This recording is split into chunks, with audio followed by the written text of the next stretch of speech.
It is now my pleasure to announce the 2019 recipient of the SHPA Medal of Merit. This award is awarded to an SHPA member in recognition of outstanding recent contribution and exemplary effort in hospital pharmacy practice. This year's recipient has been recognised for his pursuit of the advancement of hospital pharmacy and healthcare informatics. In a nice throwback to this very event 18 years ago, our recipient says, "A key moment for me was when was at Medicines Management 2001 when I won a Best Paper Award. That's when it all came together and I realised I had a real passion for this profession." And I add, this was an intern and a member of the conference steering committee. In an entertaining reference, Tasmania's Department of Health and Human Services Secretary Michael Pavan notes his boundless energy, eclectic mind, robust intellect and deep commitment to improving patient care. Improving hospital pharmacy in Tasmania is absolutely his passion, and the result of his passion is a legacy of greatly improved care and access to hospital pharmacy services. It is my great pleasure and absolute joy to announce that today the recipient of the 2019 SHPA Medal of Merit is Tom Simpson.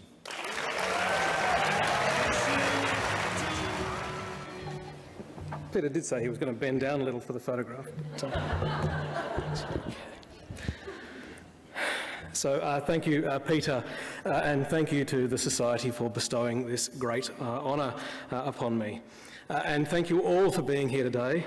And I'd like to thank in the audience my family who came to be here, my children, Jack and Evelyn, two of the sparkiest sparks you'll ever meet, my sister Jess, my stepdad Pete, and my mum Kate. Because even when you're a 42-year-old man, you still want to make your mum proud.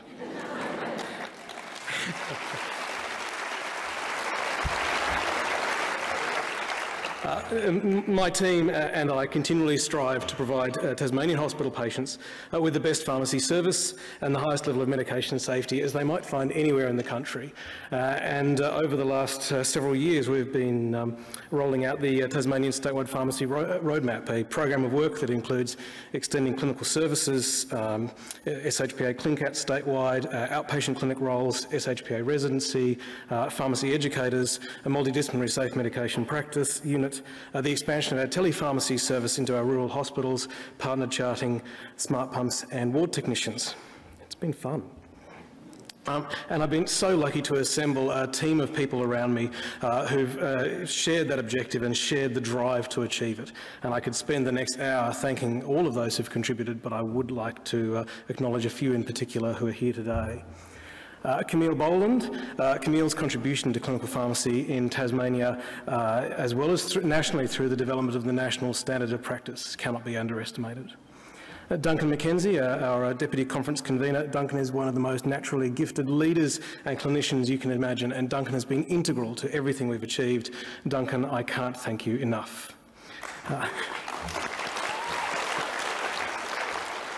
Lisa DeTore, our Pharmacy Operations Manager, who just gets shit done. Kelly Beswick, whose natural gift for managing people I'm in awe of. And Amber Roberts, who I worked with in partnership for most of the last decade. I've attended every Medal of Merit oration, nearly everyone, since my intern year in 2001, and I've seen the remarkable people who've received this award, and I've been in awe of their intellect and contribution. You know, people like Michael Dooley, Naomi Burgess and Kate Richardson and all the others. These are people who fundamentally changed the practice of pharmacy in Australia.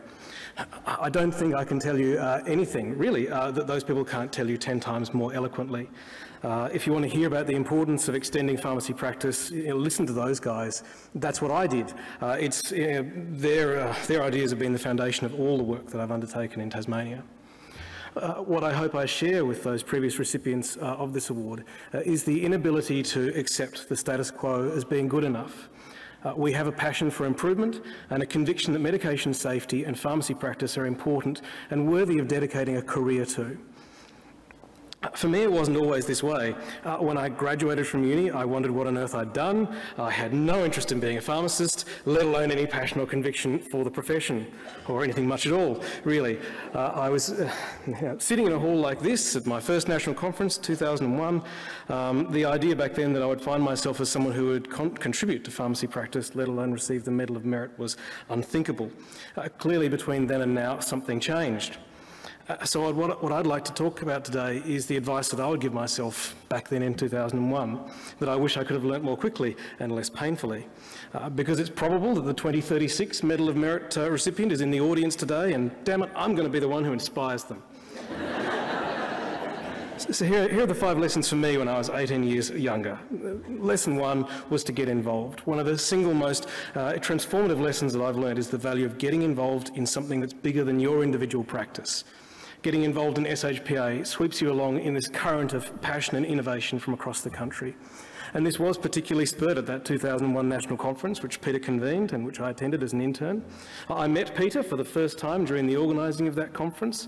I can confidently say I don't think either of us could have predicted where we would now be 18 years later. At the 2001 conference, I got to meet these amazing people from across the country. I got introduced to inspirational people like Daniel Stovasser, and all these people who'd otherwise just be author names in the JPPR. I heard for the first time Ian Coombs's repertoire of drinking songs, but definitely not the last. Apparently he once knew a girl from Chicago.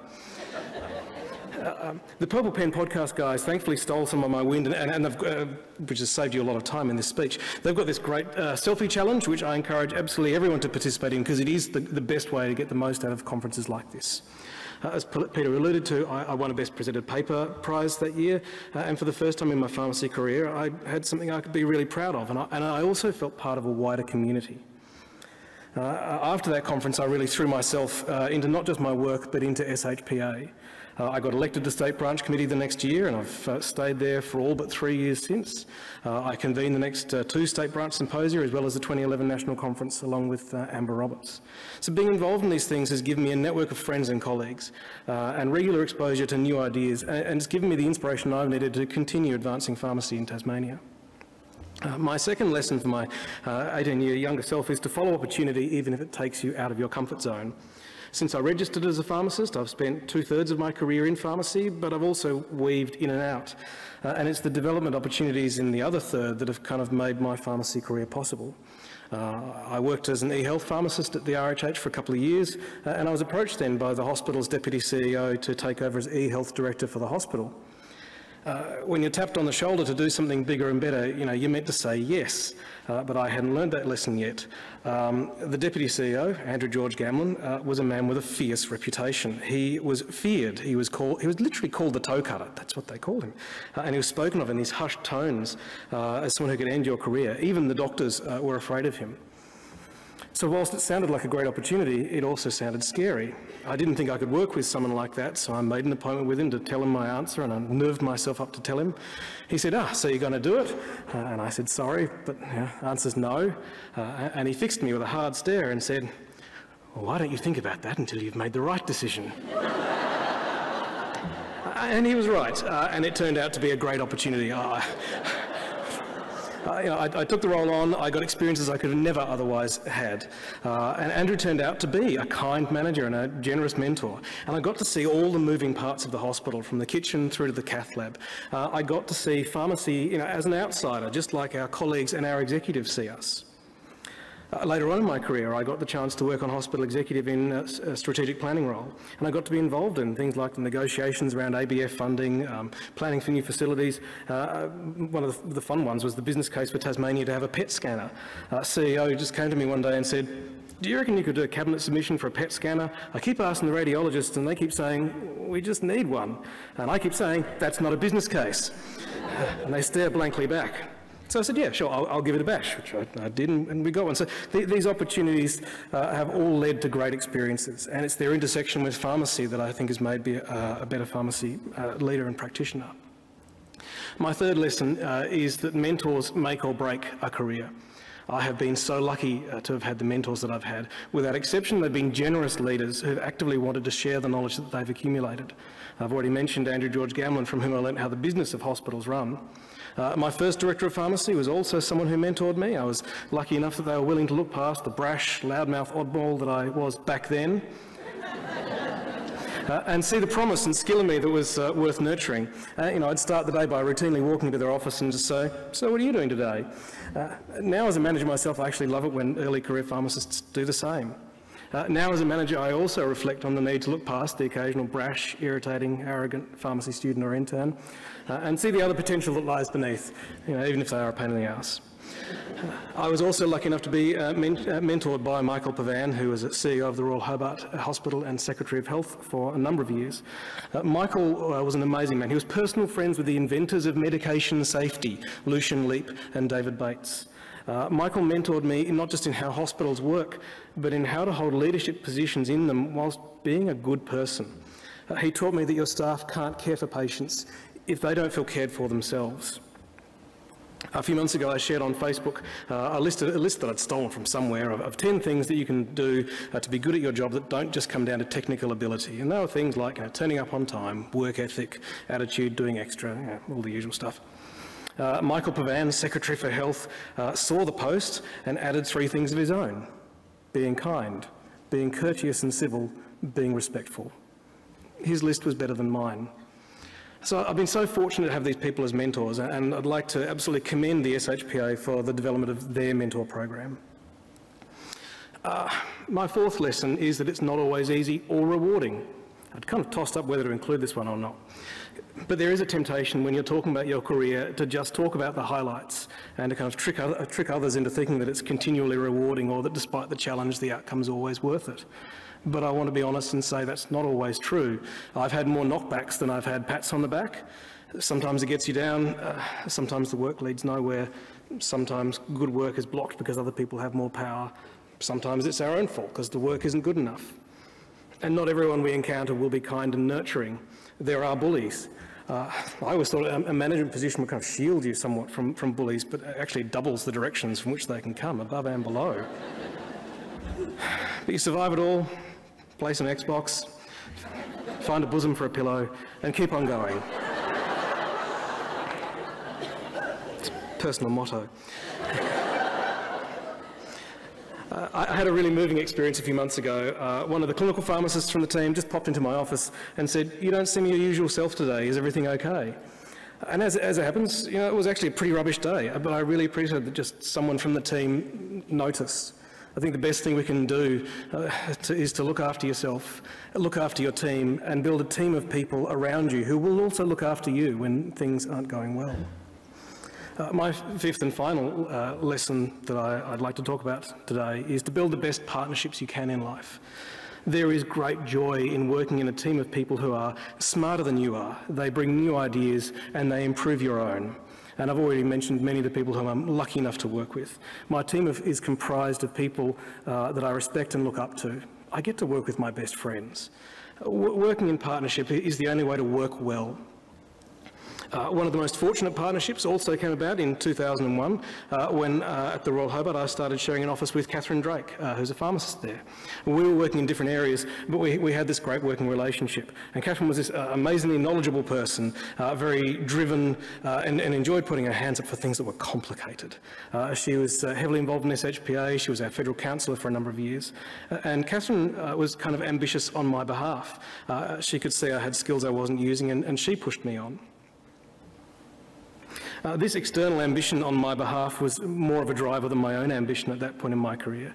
And Catherine has been an enormously influential driver on my development as a practitioner and as a person since then. We've been married for 15 years now, and this continues to be very true. I talk through all my work with her. There isn't a project or initiative that I've ever worked on that hasn't been improved through Catherine's involvement and advice. No worthwhile achievements happen in work without sacrifice at home. And my work can be all-consuming and it sees me on the road a lot. And Catherine sacrifices my time at home as well as her own ambitions in order to allow me to do this. And I'm extremely grateful for this. But Catherine's role in my story isn't just as a passive person whose contribution is to make a sacrifice to allow me to have a career. It's been a partnership of ideas and support, and I want to acknowledge the contribution that she has made both to my work and to Tasmanian hospital pharmacy. Whoever you partner with in life and whatever their field of work, I hope you find someone who enriches, teaches, supports you and makes you happy. It's been the most important thing that's happened to me. So there you have it. Those are the 5 lessons that I've learnt that have taken me from aimless loser to passionately engaged. Get involved, take opportunities and get out of your comfort zone. Find the best mentors. It's not always going to go your way, and partner with people that you admire and adore. Thank you all for listening, and thank you once again to the Society for this award.